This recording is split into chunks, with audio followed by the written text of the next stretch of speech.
আবার আপনাদের সামনে একটা নতুন ভিডিও নিয়ে চলে এলাম।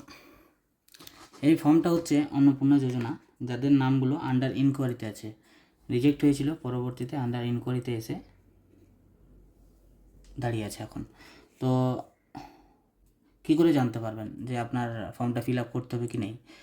আপনার পঞ্চায়েতে যাবেন, আপনার পঞ্চায়েতে একটা লিস্ট আছে, সেই লিস্টের মধ্যে যদি আপনার নাম থাকে তাহলে আপনি পঞ্চায়েতের কোনো স্টাফের সাথে দেখা করবেন, কোনো মেম্বারের সাথে দেখা করবেন, ওনারাই আপনাকে এই ফর্মটা দেবেন যদি নাম থাকে আপনার পঞ্চায়েতের লিস্টে। এই ফর্মটা কীভাবে ফিল আপ করতে হবে সেটাই আমি আজকে আপনাদেরকে দেখাচ্ছি। দেখুন, প্রথমে আছে অ্যাপ্লিকেশান আইডি। অ্যাপ্লিকেশান আইডি কোনটা? আপনি যখন অনলাইনে অন্নপূর্ণা যোজনার ফর্ম ফিল আপ করেছিলেন তখন আপনাকে একটা রিসিপ্ট দেওয়া হয়েছিল, ফাইনাল সাবমিটের পর একটা রিসিপ্ট দেওয়া হয়েছিল, সেটার মধ্যে একটা অ্যাপ্লিকেশান আইডি লেখা আছে, সেই অ্যাপ্লিকেশান আইডিটা এখানে লিখবেন। তারপর বলেছে নেম অফ HOF, মানে অন্নপূর্ণা যোজনা করার সময় হেড অফ দ্য ফ্যামিলি যাকে করেছিলেন, যে আপনার বাড়ির হেড, বাড়ির প্রধান, তার নাম হবে এখানে। এখানে বলেছেন অকুপেশন অফ HOF, মানে হেড অফ ফ্যামিলি, যে আপনার বাড়ির প্রধান আছে সে কী করেন সেটা লিখবেন এখানে। আপনার প্রেজেন্ট অ্যাড্রেস, বর্তমান ঠিকানা যেখানে আপনি বসবাস করছেন সেখানটা এখানে লিখবেন। গ্রাম, পোস্ট, থানা, জেলা, পিন নাম্বার এবং স্টেট মানে রাজ্য। ঠিক আছে, এটা লেখা হয়ে গেছে। তারপর আপনি লিখবেন total number of family members, আপনার ফ্যামিলিতে কতজন সদস্য আছে। 5 জন লিখেছি আমি, এখানে লিখে দেবেন শুধু সংখ্যায়। Name of APY applicant, APY মানে হলো অন্নপূর্ণা যোজনা, মানে আপনার ফ্যামিলির মধ্যে কে অন্নপূর্ণা যোজনাতে সিলেক্ট হয়েছে আর কি, মানে যার যে মহিলা 25-এর থেকে উপরে বয়স, 60-এর থেকে নিচে, যার অন্নপূর্ণার আন্ডার প্রসেসে আছে বা আন্ডার ইনকোয়ারিতে আছে তার নাম।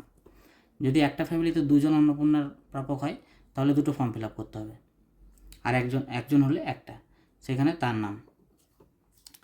এখানে বলেছে অকুপেশন অফ APY অ্যাপ্লিক্যান্ট, যার অন্নপূর্ণা যোজনা হয়েছে সে কি করেন। সে যদি কোনো চাকরি করেন তো চাকরি, হাউসওয়াইফ তো হাউসওয়াইফ, বা আদার্স যদি কিছু থাকে সেটা লিখবেন এখানে। Others details of APY applicants, যার অন্নপূর্ণা যোজনা হয়েছে তার আধার নাম্বার এখানে বসিয়ে দেবেন। Aadhaar seeded bank account details of APY applicants, মানে যে ব্যাংকের সঙ্গে DBT লিঙ্ক আছে সেই ব্যাংকের অ্যাকাউন্টটা এখানে বসিয়ে দেবেন।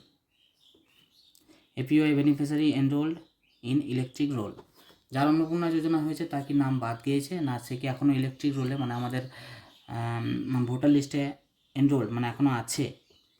যদি ভোটার লিস্টে আছে, ডিলিট হয়নি, তাহলে ইয়েস লিখবেন, আর যদি ডিলিট হয়ে গেছে তাহলে নো লিখবেন।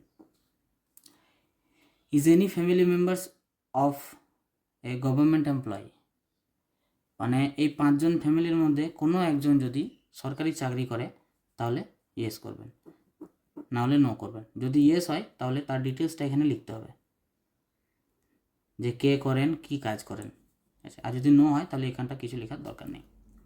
ডাজ দ্য ফ্যামিলি ওন এ 4-হুইলার কার, যদি এই 5 জন ফ্যামিলির মধ্যে কারোর 4 চাকা থাকে তাহলে এখানে ইয়েস লিখবেন, না হলে নো লিখবেন।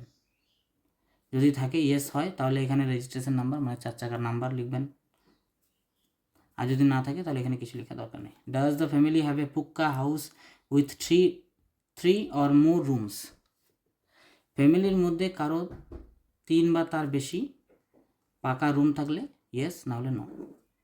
হ্যাঁ, তারপর বলেছে does any sons daughters study in a private school, যদি এই 5 জন ফ্যামিলির মধ্যে কোনো একজন ছেলে বা মেয়ে যদি কোনো একটা প্রাইভেট স্কুলে পড়ে তাহলে ইয়েস, না হলে নো।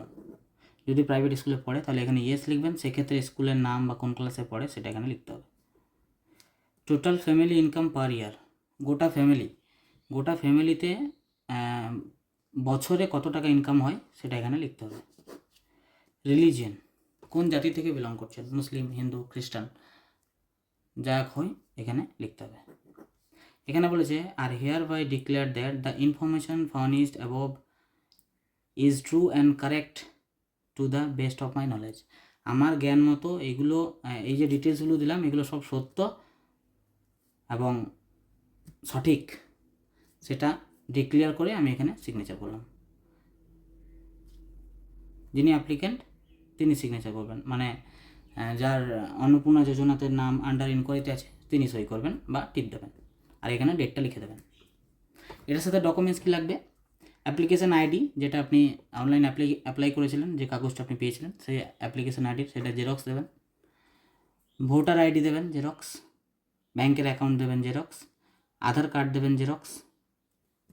আপাতত আর কিছু দেওয়ার দরকার নেই, সবগুলোতে সেলফ অ্যাটেস্টেড করে আপনি যেখান থেকে ফর্মটা কালেক্ট করেছিলেন সেখানে গিয়ে জমা করে দেবেন। আশা করছি আপনার পরের মাস থেকে অন্নপূর্ণা যোজনার টাকা ঢুকে যাবে। তো এই ভিডিওটা এতটুকুই, পরের ভিডিওতে আবার দেখা হবে। ভালো থাকবেন, সুস্থ থাকবেন।